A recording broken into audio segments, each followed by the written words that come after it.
ಕ್ರಿಯಾ ಯೋಜನೆ ಕೊಟ್ಟಿದ್ದ ಬೆಸ್ಕಾಂ ಹಿಂದೆ ಸರಿದಿದ್ದೇಕೆ?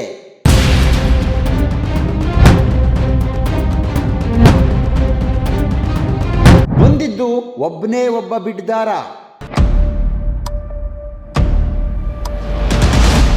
ಭೂಗುತ್ತಿಗೆ ಒಪ್ಪಂದ ಮಾಡಿಕೊಡಲಿಲ್ಲ.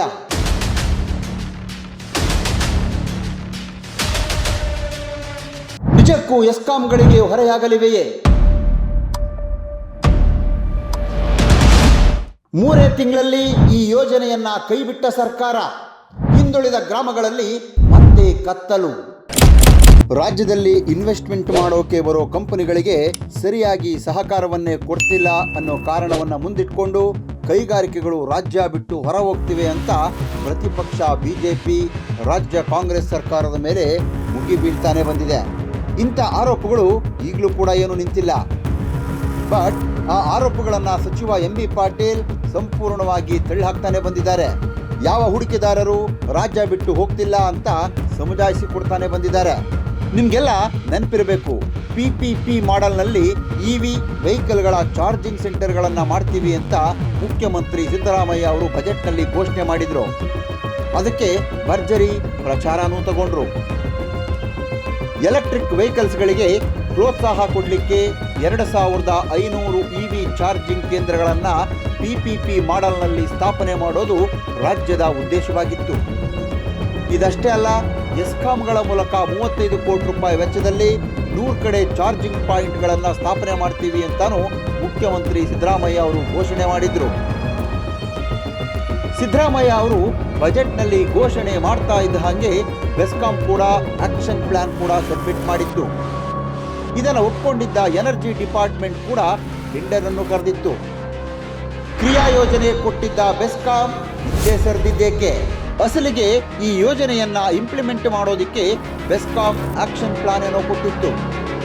ಆದರೆ ಇದ್ದಕ್ಕಿದ್ದಂತೆ ಈ ಯೋಜನೆನೇ ಬೇಡ ಅಂತ ಹಿಂದೆ ಸರ್ಕೊಳ್ತು. ಇದಕ್ಕೆ ಕೊಟ್ಟ ಕಾರಣಗಳು ಏನು ಅಂದರೆ 2023-24ರಲ್ಲಿ ರಾಜ್ಯದ 9 ಜಿಲ್ಲೆಯಲ್ಲಿ 585 ಚಾರ್ಜಿಂಗ್ ಸೆಂಟರ್ ಮಾಡಲಿಕ್ಕೆ ವರ್ಕ್ ಆರ್ಡರ್ ಕೊಟ್ಟಿತ್ತು. ಆದರೆ 1 ವರ್ಷ ಆದ್ರೂ ಒಂದೇ ಒಂದು EV ಚಾರ್ಜಿಂಗ್ ಸ್ಟೇಷನ್ ಕೂಡ ಶುರುವಾಗಲಿಲ್ಲ. ಹೀಗಾಗಿ ಈ ಯೋಜನೆ ಇಂಪ್ಲಿಮೆಂಟ್ ಮಾಡೋದು ಕಷ್ಟ ಅಂತ ಹೇಳ್ತು. ಬಂದಿದ್ದು ಒಬ್ಬನೇ ಒಬ್ಬ ಬಿಡ್ದಾರ. 2024-25ನೇ ಸಾಲಿನಲ್ಲಿ 605 EV ಚಾರ್ಜಿಂಗ್ ಕೇಂದ್ರಗಳನ್ನು ಆರಂಭಿಸಲಿಕ್ಕೆ ಕರೆದಿದ್ದ ಟೆಂಡರ್ನಲ್ಲಿ ಕೇವಲ ಒಬ್ಬೇ ಒಬ್ಬ ಬಿಡ್ದಾರ ಭಾಗವಹಿಸಿದ್ದ. ಉಳಿದ 18 ಜಿಲ್ಲೆಯಲ್ಲಿ ಒಂದೇ ಒಂದು ಬಿಡ್ ಕೂಡ ಬಂದಿರಲಿಲ್ಲ. ಭೂಗುತ್ತಿಗೆ ಒಪ್ಪಂದ ಮಾಡಿಕೊಡಲಿಲ್ಲ. ವರ್ಕ್ ಆರ್ಡರ್ ನೀಡಿದ್ದ ಏಜೆನ್ಸಿಗಳೇನೋ ಅತ್ಯುತ್ಸಾಹದಿಂದ ಕೆಲಸ ಮಾಡಲಿಕ್ಕೆ ಮುಂದಾದವು. ಬಟ್ ಸರ್ಕಾರ ಈ ಏಜೆನ್ಸಿಗಳಿಗೆ ಭೂಗುತ್ತಿಗೆ ಒಪ್ಪಂದವನ್ನೇ ಮಾಡಿಕೊಡಲಿಲ್ಲ. ಕಾಂಟ್ರಾಕ್ಟ್ ಮಾಡಿಕೊಡದೆ ಪ್ರೈವೇಟ್ ಏಜೆನ್ಸಿಗಳಿಗೆ ಅಸಹಕಾರ ತೋರಿಸಿದ್ವು. ಅಂದಹಂಗೆ ಬೆಸ್ಕಾಂ MD ಮತ್ತೊಂದು ಕಾರಣವನ್ನ ಕೊಟ್ಟಿದ್ರು. ಅದೇನು ಅಂದ್ರೆ ರಾಜ್ಯದಲ್ಲಿ ಎಲೆಕ್ಟ್ರಿಕ್ ವೆಹಿಕಲ್ಗಳ ಬಳಕೆ ಹೆಚ್ಚಾಗಿ ಆಗ್ತಾ ಇಲ್ಲ.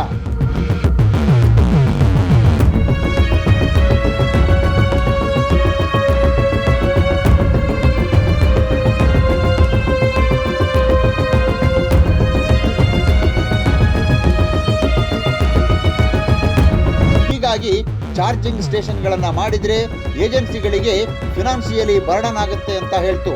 ರಾಜ್ಯದಲ್ಲಿ EV ವೆಹಿಕಲ್ಸ್ಗೆ ಚಾರ್ಜಿಂಗ್ ಸೆಂಟರ್ ಮಾಡಲಿಕ್ಕೆ ಪ್ರೈವೇಟ್ನವರಿಗೆ ಬೇಕಿದ್ದ ಜಾಗದ ಗುತ್ತಿಗೆಯನ್ನು ಇಲಾಖೆಗಳು ಮಾಡಿಕೊಡ್ಲೇ ಇಲ್ಲ.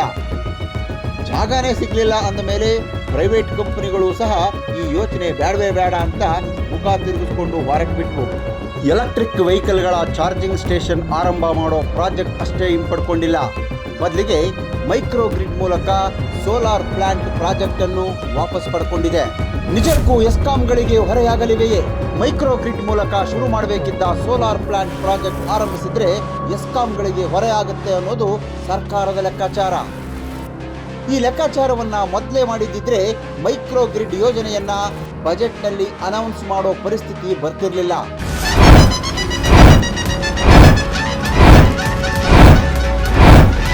ಒಂದ್ ಕಡೆ ಯೋಜನೆಯನ್ನ ಘೋಷಣೆ ಮಾಡಬೇಕು, ಅದರಿಂದ ಪ್ರಚಾರ ಗಿಟ್ಟಿಸ್ಕೋಬೇಕು, ಅಷ್ಟೇ ಈ ಸರ್ಕಾರದ ಗುರಿಯಾಗಿತ್ತು ಅನ್ನೋದು ಇದರಿಂದಲೇ ಗೊತ್ತಾಗುತ್ತೆ.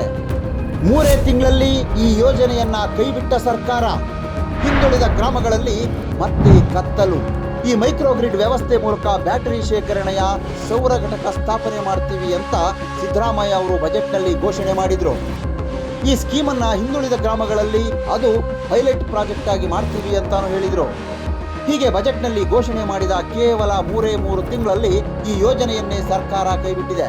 ತುಮಕೂರು ತಾಲೂಕು ಕಾಟೇನಹಳ್ಳಿ, ಕೊಡಗಿನ ವಿರಾಜಪೇಟೆಯ ಅರ್ಜಿ, ಚಿಕ್ಕಮಗಳೂರು ಎನ್ನಾರ್ಪುರದ ಲಿಂಗಾಪುರ, ಉತ್ತರ ಕನ್ನಡ ಜೋಯಿಡಾದ ಜಗಳಪೇಟೆ, ಚಿಂಚೋಳಿಯ ಮಂತಾವರಂ, ಈಗ ನಾನು ಹೇಳಿರೋ ಹಳ್ಳಿಗಳಲ್ಲಿ ಮೈಕ್ರೋಗ್ರಿಡ್ ಮೂಲಕ 500 ಕಿಲೋವ್ಯಾಟ್ ಸಾಮರ್ಥ್ಯದ ಸೋಲಾರ್ ಪ್ಲಾಂಟ್ ಶುರುವಾಗಬೇಕಿತ್ತು.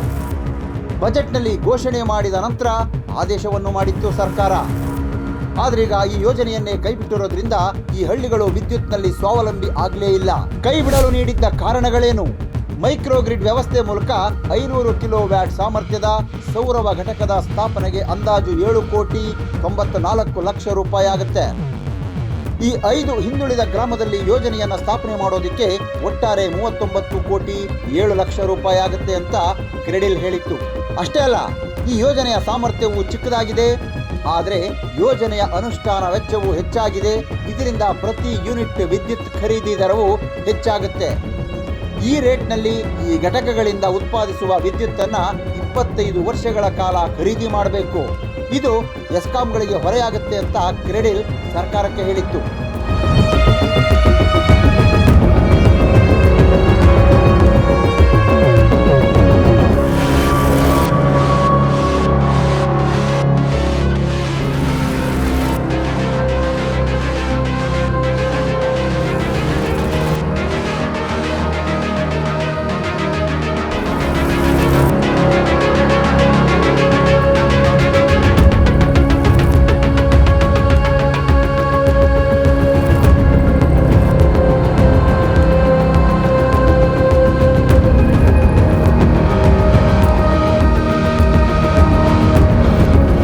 ಒಂದು ಯೋಜನೆಯನ್ನ ಅನೌನ್ಸ್ ಮಾಡೋ ಮೊದಲು ಈ ಎಲ್ಲದರ ಬಗ್ಗೆ ಯೋಚನೆ ಮಾಡಬೇಕಿತ್ತು.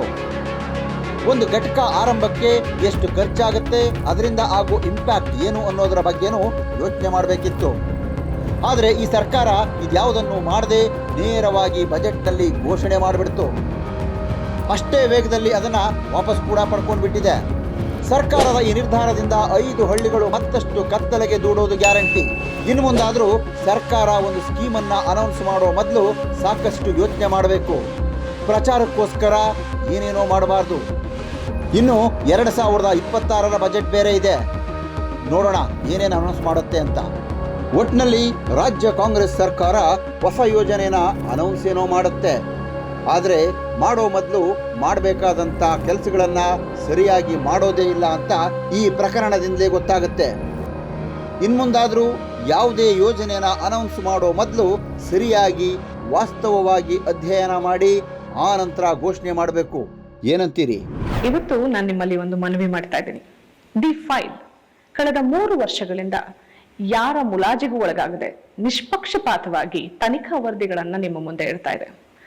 ಕೋವಿಡ್ ಹಗರಣ ಆಗಿರ್ಬೋದು, ಶಿಕ್ಷಕರ ನೇಮಕಾತಿಯಲ್ಲಿನ ಅಕ್ರಮವಾಗಿರ್ಬೋದು, ಸರ್ಕಾರದ ಹಲವಾರು ಭ್ರಷ್ಟಾಚಾರಗಳನ್ನ ದಾಖಲೆ ಸಮೇತ ಬಯಲು ಮಾಡ್ತಾ ಇದೆ. ನಮ್ಮ ಈ ವರದಿಗಳನ್ನ ಆಧರಿಸಿ ತನಿಖಾ ಆಯೋಗಗಳು ರಚನೆ ಆಗಿದೆ. ನಮ್ಮ ಸಂಸ್ಥೆ ಹೀಗೆ ನಿರಂತರವಾಗಿ ನಿರ್ಭೀತಿಯಿಂದ ಸ್ವತಂತ್ರವಾಗಿ ಮುಂದುವರಿಯೋದಕ್ಕೆ ನಿಮ್ಮ ಸಹಾಯ ಅತ್ಯಗತ್ಯ. ಹಾಗಾಗಿ ನನ್ನ ಮನವಿ, ಡಿಸ್ಕ್ರಿಪ್ಷನ್ ಬಾಕ್ಸ್ ನಲ್ಲಿರುವಂತಹ ಲಿಂಕ್ ಬಳಸಿ ಅಥವಾ ಈ ವಿಡಿಯೋದಲ್ಲಿ QR ಕೋಡ್ನ ಸ್ಕ್ಯಾನ್ ಮಾಡಿ ನಿಮ್ಮ ಕೈಲಾದಷ್ಟು ಹಣ ಡೊನೇಟ್ ಮಾಡಿ. ಈ ಮೂಲಕ ಸ್ವತಂತ್ರ ಪತ್ರಿಕೋದ್ಯಮವನ್ನ ಬೆಂಬಲಿಸಿ. ನಮಸ್ಕಾರ.